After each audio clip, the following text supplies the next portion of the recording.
What do an iPhone, an LED light bulb, and a Rubik's Cube have in common?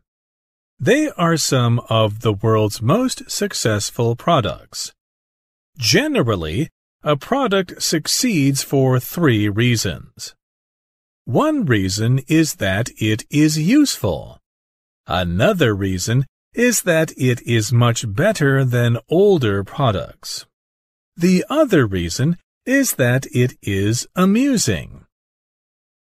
However, behind every successful product, there are hundreds of failed ones. Dr. Samuel West cared about these failures and decided to gather several unsuccessful products in a special place.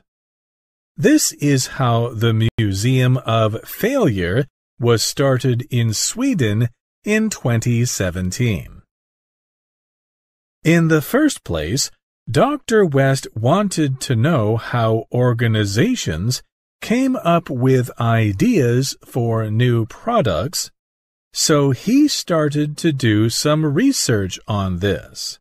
However, he began to get tired of boring success stories. Then, a trip to the Museum of Broken Relationships gave him the idea to build his own Museum of Failure, and it turned out to be a hit. Although some of the products were funny or odd, Dr. West insisted on putting them on display. For him, the goal of the museum was not to laugh at failed products, but to encourage people to think about why a product failed. At the Museum of Failure, visitors can view over 100 failed products from around the world.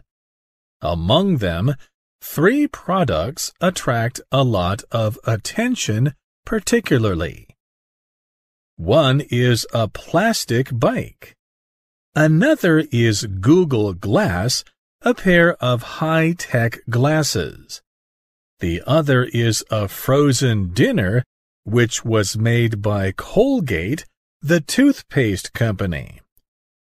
These products are actually very cool, but they failed due to the wrong business strategies. In fact, many other food and drink products also failed because people thought they were terrible. For instance, Coca-Cola Black was a mix of Coke and coffee, but few people liked its flavor. On the other hand, Pringles' fast-free potato chips tasted fine, but one of its ingredients could cause diarrhea. Some other items at the Museum of Failure mark the end of a period of history. The Blockbuster DVD case is a good example. It represents a once successful company that fell behind the times and went out of business in the end. Visitors to the Museum of Failure say it is an interesting experience.